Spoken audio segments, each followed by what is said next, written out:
Bienvenue dans Nomadness, le podcast dédié à celles et ceux qui veulent faire du voyage leur mode de vie.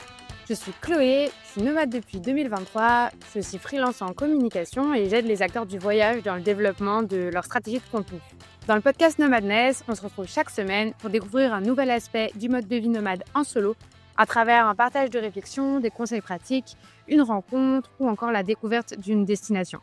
Ensemble, on explore les voies pour créer un mode de vie nomade en solo sur mesure et lever toutes les barrières mentales, sociales et logistiques qui freinent notre passage à l'action.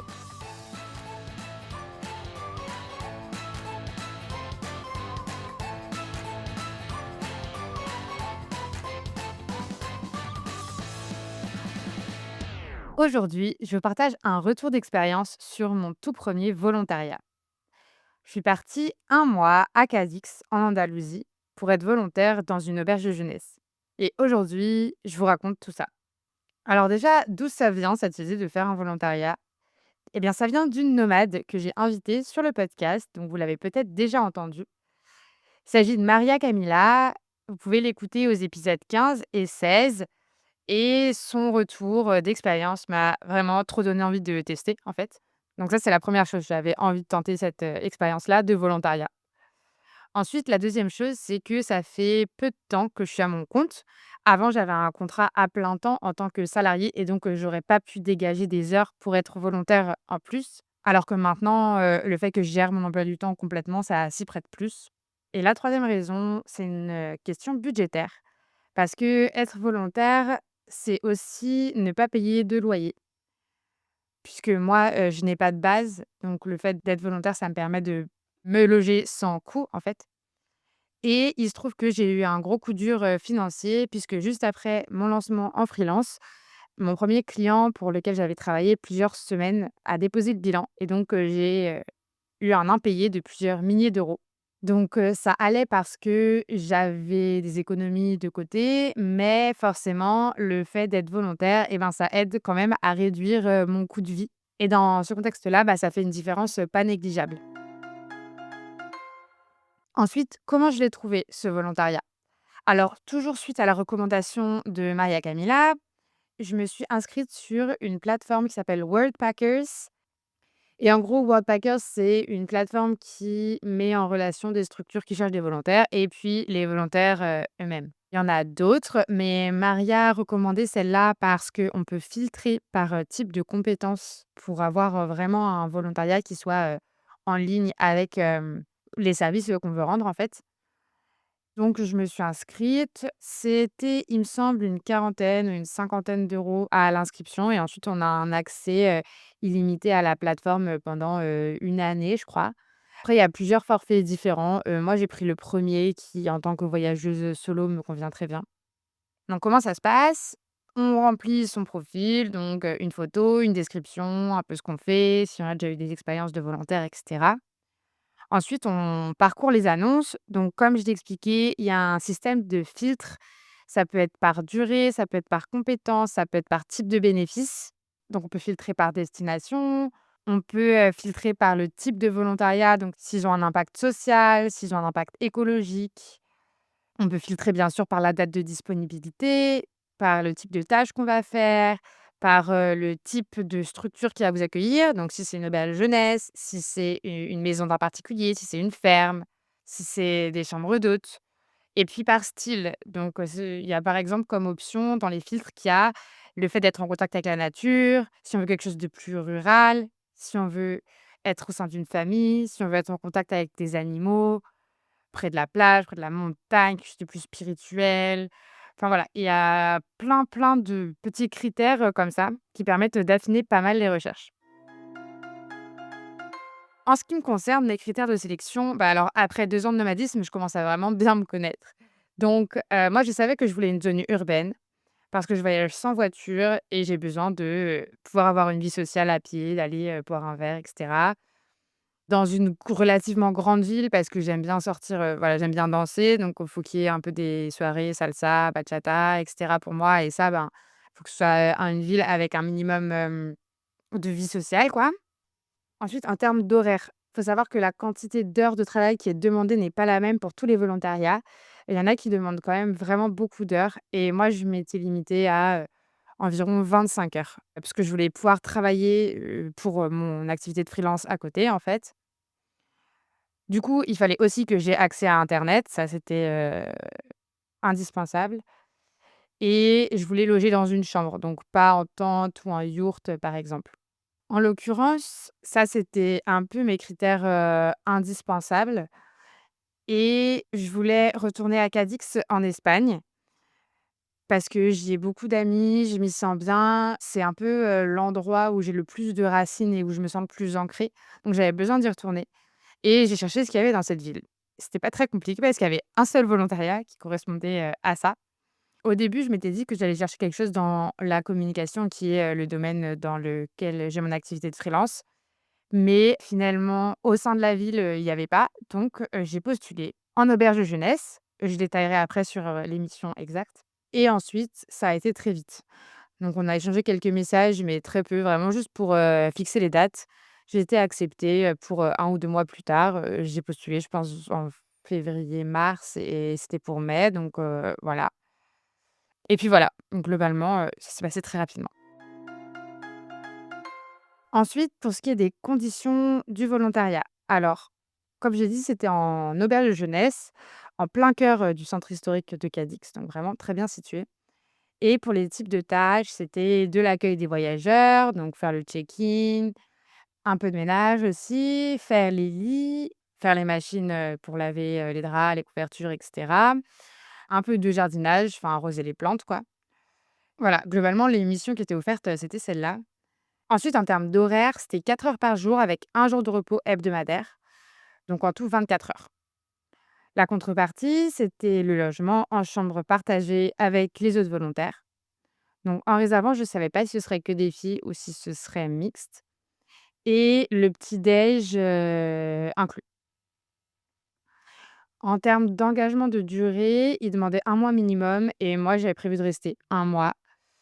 J'avais une période de 2 mois pour faire ce voyage en tout. Au bout de 2 mois, je devais être rentrée à Paris pour des raisons familiales, mais j'ai choisi de rester 1 mois en volontariat pour pouvoir, consacrer le reste de mon temps à mon voyage parce que je suis descendue, en slow travel sans prendre l'avion.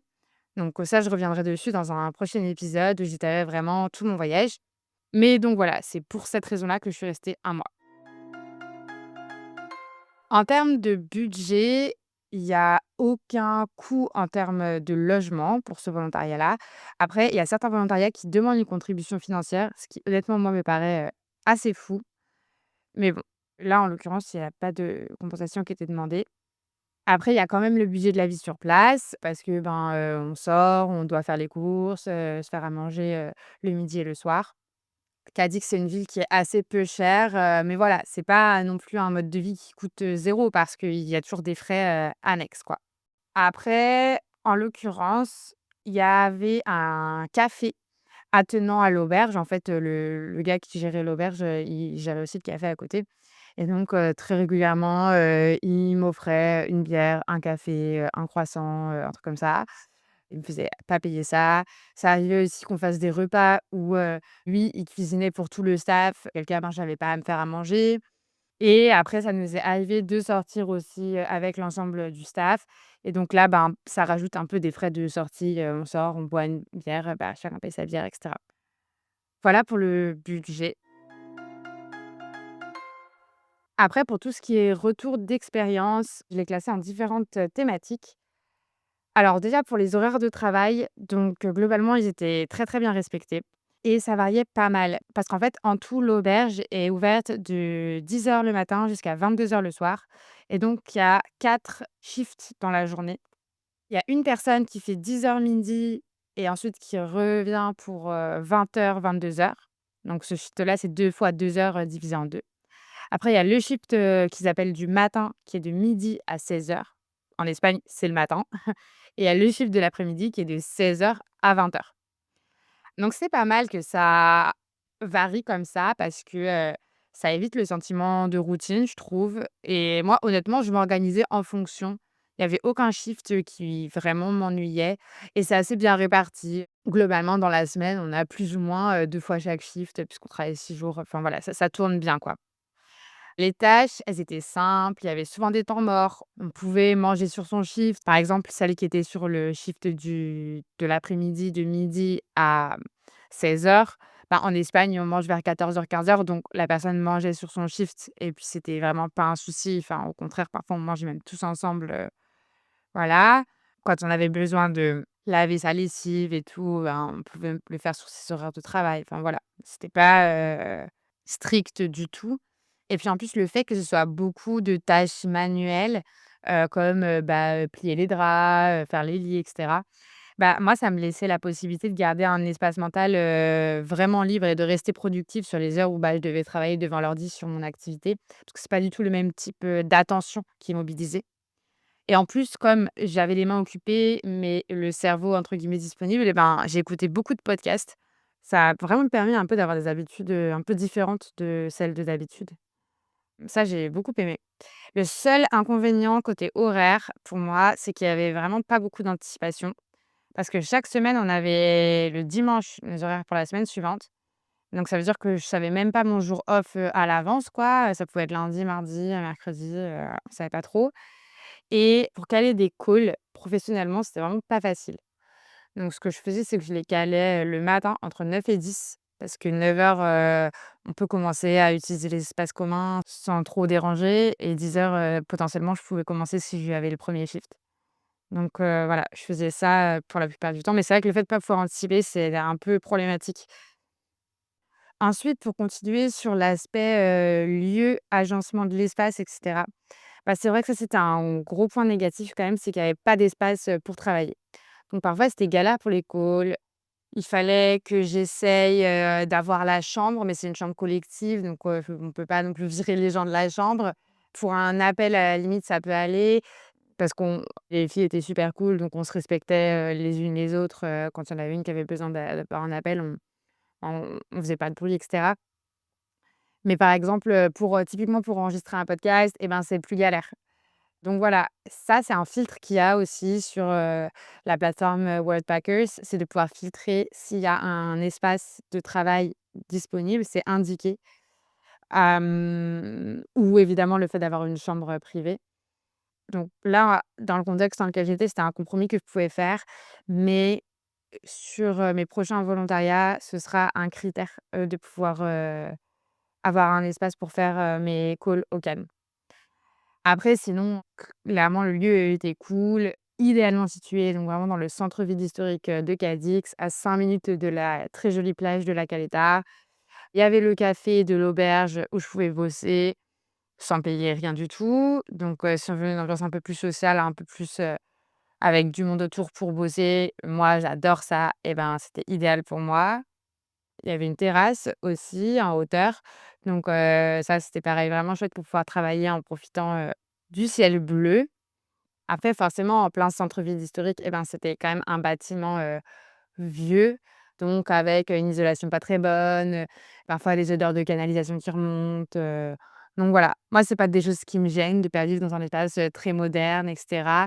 Au contraire, je préfère quelque chose d'un peu plus authentique, un peu plus local, mais c'est à prendre en compte quand on est dans un centre-ville historique un peu vieux, généralement, c'est des problématiques qu'on va rencontrer et ça, c'est pas une question de volontariat ou pas, hein. Moi, ça m'est arrivé, quand je louais, des apparts, à Lisbonne, par exemple, où j'étais dans un appart, avec des conditions quand même vraiment compliquées, parce que j'étais dans le centre-ville, historique.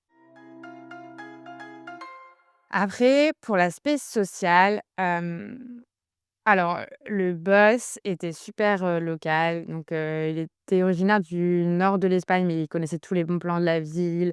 Enfin, j'ai demandé, j'avais envie d'une glace et j'ai dit: «Où est-ce que je peux trouver les meilleures glaces qu'on fait ici?» Il m'a donné le petit bon plan local, où je trouvais les trop bonnes glaces. Une fois, j'avais besoin de pâtisserie pour offrir à un ami et voilà. Donc hyper, local. Après, il y a quand même forcément un environnement très international quand on est en auberge de jeunesse. Donc on fait beaucoup de rencontres. C'est sûr qu'on n'a pas de problème, de solitude.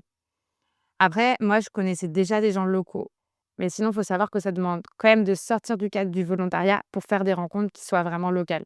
Parce que, à l'auberge, on voit des gens d'ailleurs, mais pas des gens qui viennent de la ville, en règle générale. Ensuite, dans l'auberge où j'étais moi, il y avait quand même un esprit vraiment très collectif. Donc, il y avait un groupe WhatsApp, social où on mettait toutes les activités. Si quelqu'un sortait, il mettait: «Ah, je vais à tel bar, qui veut venir?» Voilà, des sorties collectives et cetera. Donc, ça peut être cool, je pense, quand on voyage solo, qu'on connaît pas trop des gens et qu'on a besoin de beaucoup de liens social. Pour moi, c'était un peu trop, surtout au début. Parce que c'était une ville que je connaissais, que j'avais déjà mes amis, j'avais déjà mes habitudes. Donc je savais que le mercredi, le vendredi, j'allais danser à tel endroit et retrouver telle personne, telle personne. Je savais qu'il y avait aussi un soir dans la semaine où il y a un échange linguistique et j'y allais toutes les semaines, pareil, retrouver des amis. Donc ça, c'était difficile de garder mon espace, à moi, en fait, parce qu'en plus le boss était un peu, intrusif, surtout au début. Il allait me demander, «Ah, tu sors? Ah bah, tu vas où? Ah, tu fais quoi ce soir?» machin et du coup, en fait, je savais que si je lui disais où j'allais aller, bah, ils allaient venir avec toutes les personnes de l'hôtel et j'avais pas forcément envie tout le temps. Donc à un moment donné, ça m'a un peu pesé et j'ai un peu mis des barrières. Mais voilà, faut savoir que les volontariats, surtout en auberge de jeunesse, je pense que c'est assez récurrent qu'il y ait cet esprit vraiment, un peu de colonie de vacances où on est tout le temps ensemble, tout le temps et même moi qui suis quand même quelqu'un d'extroverti, ça m'a pesé. Après, j'ai vraiment besoin d'avoir mon espace aussi et voilà et du coup, socialement, c'était pas toujours, évident. Ensuite, de manière, plus générale sur mon rythme de vie, concrètement, j'ai quand même beaucoup travaillé pendant ce mois de volontariat parce que, j'ai le projet Nomadness qui grandit. J'ai aussi mon activité de freelance, à gérer en parallèle. Donc chaque jour, j'avais un bloc de travail de 4 à 6 heures où c'était vraiment du deep work, donc vraiment du travail, intense. 4 heures, c'est vraiment un minimum, mais j'étais plutôt sur du 6 heures quand même. Donc déjà, de 7 heures à 10 heures, quoi qu'il arrive, je bossais parce que c'est mes heures de productivité, intenses. Quand je me réveille le matin tôt comme ça, je suis une personne vraiment matinale, donc je savais que là, je bossais. Après, les heures restantes, ben, je les adaptais en fonction du shift que j'avais, à l'auberge. Donc si je bossais pas sur le premier shift et ben, j'enchaînais direct et ça me permettait de commencer ma journée par mon gros bloc de travail, parce que je suis toujours plus productive le matin et sinon et ben, je faisais mon shift et après je rebossais 2 ou 3 heures et cetera. L'après-midi, par contre, c'est là où je suis le moins productive, donc c'est là que je calais des calls quand je pouvais. Parfois aussi, j'allais à la plage en emportant un peu du travail, mais des choses un peu plus légères que je pouvais faire sur mon téléphone comme, rédiger des posts Insta, répondre aux messages sur les réseaux sociaux, poster des stories et cetera. Et puis si j'étais vraiment fatiguée, j'hésitais pas à faire une sieste, si besoin pour retrouver la productivité après. Moi je sais que la sieste, c'est vraiment quelque chose qui m'aide, beaucoup dans mon rythme de vie global. Et puis après généralement, mon bloc de travail de l'après-midi, c'était plutôt la deuxième partie de l'après-midi, donc à partir de 17-18-19 heures en fonction. Et un bloc un peu plus léger, donc soit une tâche un peu automatique comme, du montage, audio par exemple ou quelque chose de plus créatif. Ensuite le soir et ben, soit j'avais, une sortie de prévue comme, une soirée danse ou un échange linguistique ou un dîner avec des copains et auquel cas généralement j'allais voir le coucher de soleil avant et je sortais après parce qu'en Espagne, il faut savoir qu'on sort très tard. Et les jours où je sortais pas et ben, j'allais me faire mon yoga sur la plage avec, généralement l'option sunset aussi, assez souvent et éventuellement un dernier bloc de travail en rentrant ou sinon, juste une soirée, pour moi. Donc voilà un peu pour, l'ambiance, globale. Après au cours du mois de mai, parce que c'était au mois de mai donc, la météo a pas mal évolué. Il a commencé à faire, chaud jusqu'à 30 et quelques degrés. Et donc j'ai adapté pas mal mon planning. Ça m'est arrivé 1 ou 2 fois de faire du yoga très tôt le matin. En vrai, c'est l'idéal, pour la température et puis j'avais la plage pour moi, mais c'est aussi mes heures les plus productives de la journée. Donc voilà, faut trouver, un juste milieu. Je pouvais pas le faire tout le temps, mais ça m'arrivait et sinon, je calais mon yoga tard le soir, une fois que le soleil était retombé et qu'il commençait à faire plus frais. Après globalement, en vrai, j'ai beaucoup travaillé, donc avec des grosses périodes de production, réflexion le matin et des blocs plus créatifs, l'après-midi, en gros. Forcément, j'ai dû m'adapter un peu au contexte, bien sûr, mais j'ai toujours gardé les éléments de ma routine qui sont clés pour moi. Donc, la plage de travail productive le matin, comme, je l'ai déjà dit plusieurs fois. Moi, c'est mon rythme. Je suis une lève tôt, donc je me lève tôt et je travaille. Et ça a été par contre un peu difficile à faire comprendre aux autres que, bah, quand je disais que je voulais pas sortir à 23h, quand je dis sortir à 23h, c'est-à-dire envisager de commencer à se préparer pour sortir alors qu'il était déjà 23h et que moi j'étais en pyjama. Et ben, en fait, comme, culturellement, d'une part, on sort très tard en Espagne et que d'autre part, les personnes étaient pas toutes dans un contexte, de travail, et ben, c'était pas forcément toujours compris. Mais je m'y suis tenue parce que, c'est essentiel, pour moi, c'est ma routine, c'est ma structure, donc pour moi, c'était pas négociable. Ensuite, la deuxième chose qui fait partie de ma routine, c'est le yoga pour me reconnecter à moi-même.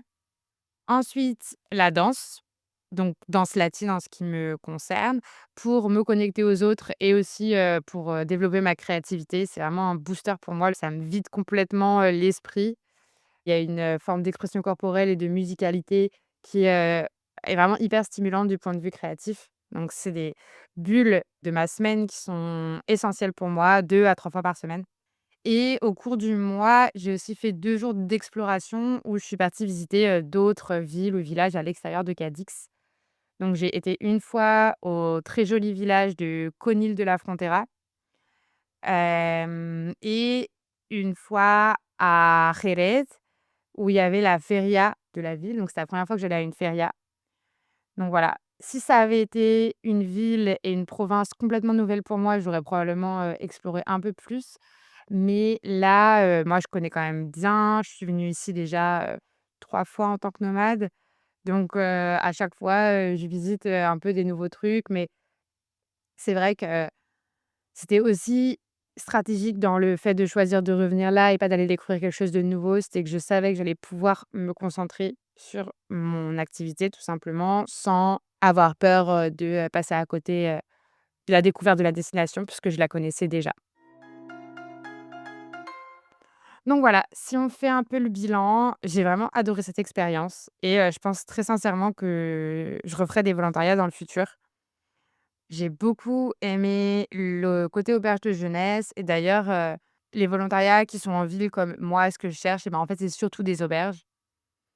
À la fin, je suis contente de pas forcément avoir fait un volontariat en communication comme je l'avais envisagé au début parce que je pense que ça aurait été beaucoup plus dur de passer autant d'heures sur mon activité qui est dans le même domaine, qui est aussi assise devant un ordi et cetera. Donc c'est pas forcément ce que je recherche pour la suite, j'aime mieux quelque chose qui me change les idées. Après, j'ai quand même eu l'opportunité de faire une mission de photographie et d'identité visuelle pour le café de l'hôtel. Je vous mettrai en description le lien où j'explique un peu cette mission et le processus créatif qu'il y avait autour. Mais bref, c'était une expérience, super positive et je suis déjà en train de chercher un volontariat pour la suite pour cet été. Alors par contre, je galère beaucoup plus, comme j'ai dit, mon expérience à Cadix, j'ai envoyé un message, j'ai été acceptée et c'était fini. J'ai postulé une fois, j'ai été acceptée et voilà. Par contre, là, j'ai postulé au moins 8 ou 9 fois à des volontariats différents dans des pays différents, faisant à chaque fois des candidatures, personnalisées. Très souvent, j'ai pas de réponse. Parfois, j'ai des refus. Parfois, les dates ne conviennent pas. Donc, pour l'instant, j'ai pas encore trouvé et ce serait pour dans un mois. Donc, je suis vraiment pas sûre de trouver, en fait, alors que je m'y suis quand même pris bien 2 mois à l'avance. Donc voilà, à prendre en compte que c'est pas forcément facile d'obtenir une mission de volontariat, pour la suite.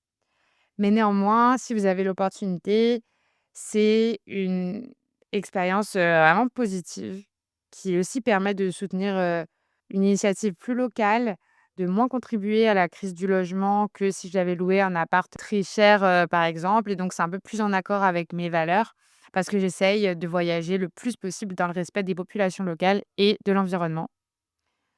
D'ailleurs, c'est pour ça que je suis descendue, en bus et en train plutôt qu'en avion, mais ça, je vous le raconterai dans un prochain épisode. Et d'ici là, si vous voulez voyager hors des sentiers battus et un peu loin des itinéraires du tourisme de masse, et ben, ce que je vous propose, c'est de télécharger gratuitement l'e-book 5 clés pour planifier un voyage alternatif via le tout premier lien en description de cet épisode. C'est un projet à l'initiative de Maria Camila, dont j'ai déjà parlé au début de l'épisode. Elle est fondatrice du média Aventure Autrement, qui est consacré au voyage alternatif. Il y a aussi Edwige, qui est illustratrice spécialisée dans le tourisme, et puis Yuna, qui est travel planner avec un axe sur le voyage responsable et éthique, et qui a été d'ailleurs la première invitée de Nomadness à l'épisode 6.